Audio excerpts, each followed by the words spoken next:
Hi, everyone. This is Jordan, former rock girl for FM99. I have Dustin here from Starset. How you doing, Dustin? Good. How are you? I'm doing quite well. Thank you so much for taking the time to sit down with me and answer some questions. Absolutely. Yeah, of course. So, my first question, so one of the main things that I did notice when listening to your music is that your music tells a story. So what is the story that you're trying to tell?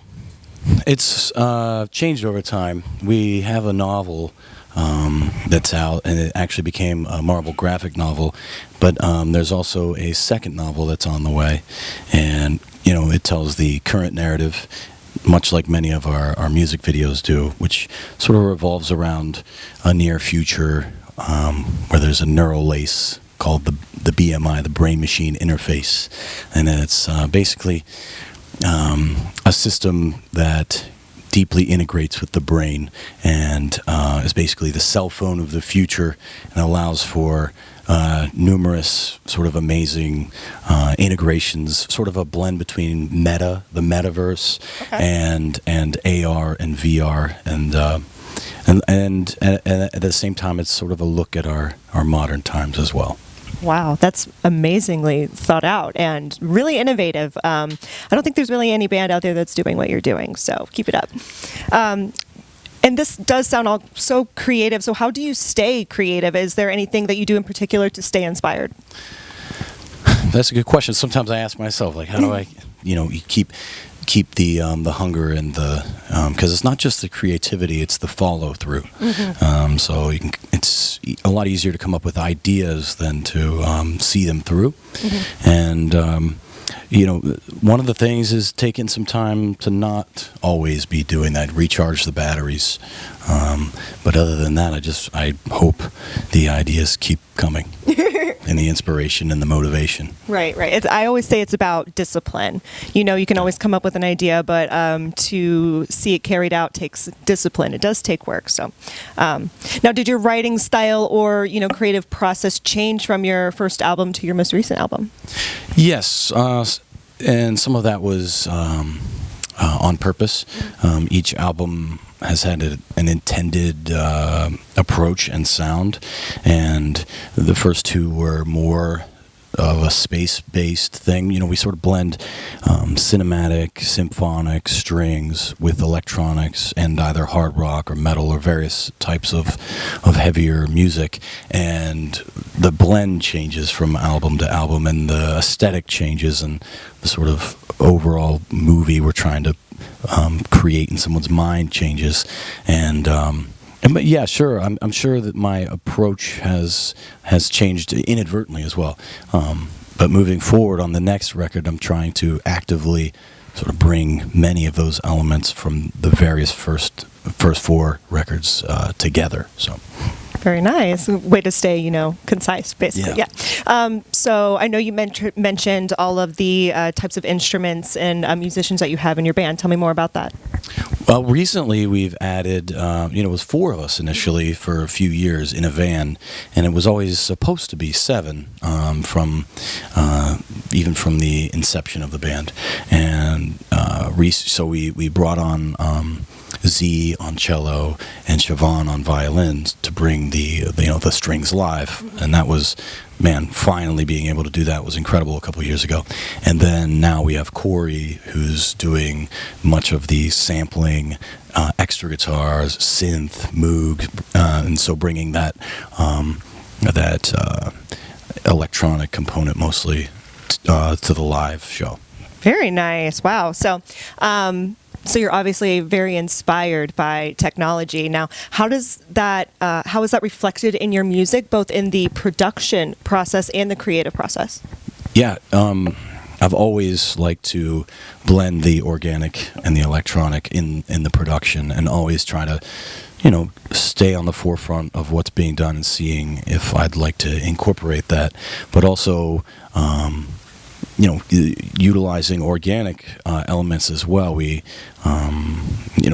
for instance, live, we're trying to play this stuff all live, but also when it comes to drums, for instance, a lot of bands will just program them. I try to find the best engineers and the best studio to try to get really good organic sounds as well. So it's always a fun blend and approach.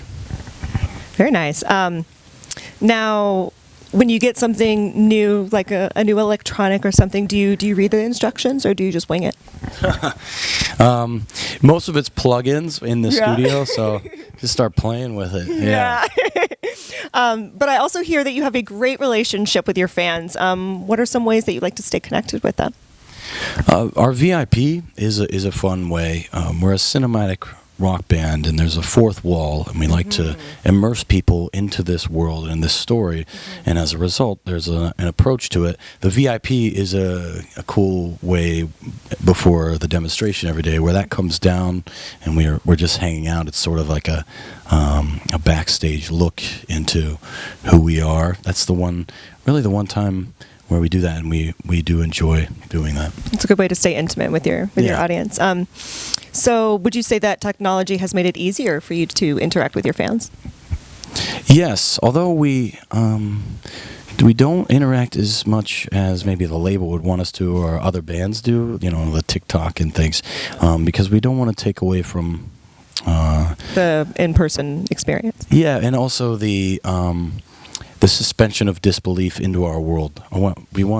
I've always wanted you to listen to the record and see whatever your imagination creates, or whatever aesthetic we've sort of set up for you, or narrative, rather than the band. So we try to not be, and also and back in the day, bands weren't as interface and approachable, and I think there's something fun to not always being in the social media scape. So as much as technology has allowed that, we haven't utilized that.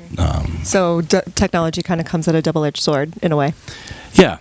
And I think for some bands it's perfect to do that. For us, it's I want people to see Starset, the larger picture.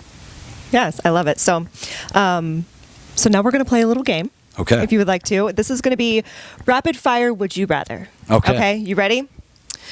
3, 2, 1, here we go. Would you rather listen to your least favorite song every day for a year, or not listen to any music at all for a year?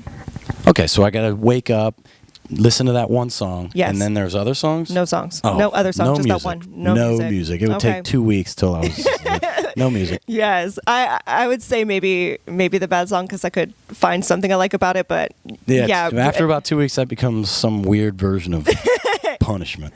All right, now, would you rather fight a 100 duck-sized horses or one horse-sized duck? I think the horse-sized duck. Horse-sized duck? Yeah, okay. I think in numbers, yeah. The horse, has it been trained in any non-horse English? combat? Oh, non-horse combat. The duck. the duck that's horse-sized. Because, ducks, they're pretty easy. I think I could take it out. Yeah. And then you could have a really good meal afterwards. There'd be a methodology. There we go. Now, would you rather have your hand stuck in a jar or your head stuck in a bucket?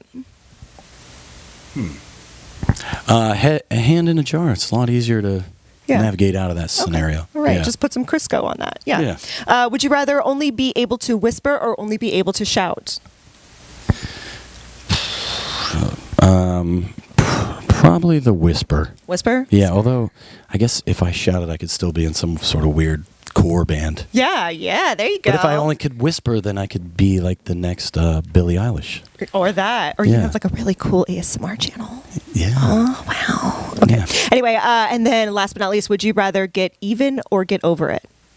Get over it. Yeah. Get over it? Yeah. Yeah, just let it be, right? Yeah. Yeah, as the Beatles would say. All right, that is it with Dustin. Thank you so much again for your time. I really appreciate it. You could have done anything else with your time, and you chose to spend it with us. So appreciate it. Good questions. And thank you again, FM99, and we'll see you next time.